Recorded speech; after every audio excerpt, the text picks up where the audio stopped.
Kok bisa ya segerombolan rebel atau pemberontak di bawah organisasi Taliban mengalahkan 10.000 tentara Amerika well-equipped bersenjata super lengkap. Juga ada 300.000 tentara pemerintah Afghanistan yang dibiayai oleh Amerika lebih dari $1 triliun atau 8 kali APBN Indonesia diam tak berkutik dengan Taliban. Atau memang ada tangan lain yang ingin mempermalukan Biden dan mengucilkan Amerika di bawah administrasi Partai Demokrat tersebut. Apakah ini artinya kemenangan kaum nasionalis melawan cabalis? Globalis cabal yang mengontrol dunia dilawan oleh Taliban yang tidak pakai masker dan tidak menjalankan protokol kesehatan WHO? Faktanya, tak ada COVID tuh di Taliban. Tentara uneducated bermodal nyali besar bisa mengalahkan Amerika yang benar aja. Hal ini bisa jadi inspirasi bahwa kita bisa mengalahkan siapapun kalau kita memutuskan jadi nasionalis sejati, membela bangsa dan negaranya sendiri. Emangnya masih perlu asing bernegara itu? Demikian New Mind bertanya. Kembali ke topik, Putin dan Trump adalah dua sahabat sejati. Kekalahan Trump dengan kecurangan kotak suara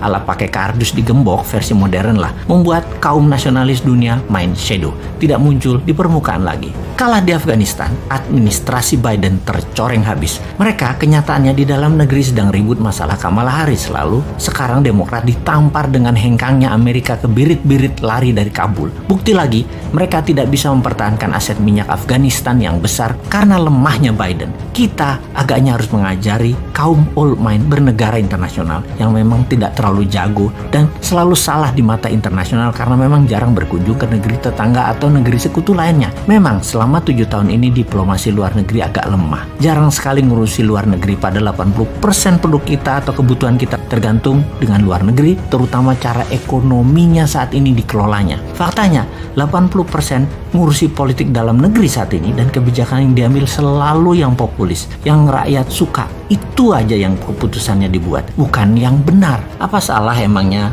memilih bernegara populis dan urusan semua dalam negeri, terutama politik? Ya tidak akan salah.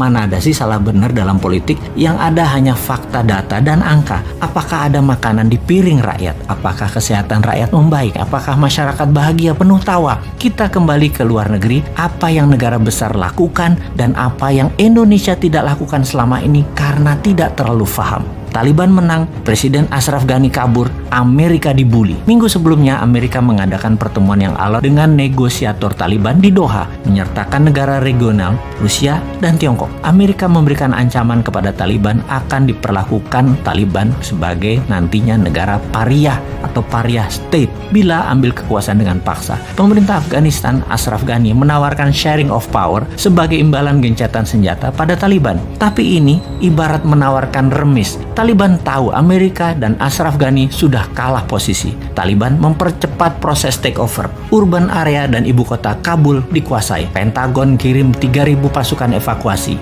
UK, Inggris, mendeploy 600 prajurit. 1.000-an troops dipindahkan ke Qatar. 1 brigade dengan 4.000 personel tempur siaga di Kuwait. Jumlah totalnya kira-kira ada 8.000 pasukan available dideploy ke Afghanistan bila situasi memburuk. Ternyata tidak action juga. Tiongkok yang paling diuntungkan. Setidaknya bisa mempengaruhi Taliban untuk menyingkirkan para militer Uighur. Koridor Wakhan akan menjadi penting sebagai geopolitical hotspot yang akan menghubungkan Tiongkok ke Asia Barat dan Middle East. Ekstraksi mineral disepakati dalam pertemuan Taliban dan Tiongkok di Beijing beberapa minggu sebelum Taliban menang.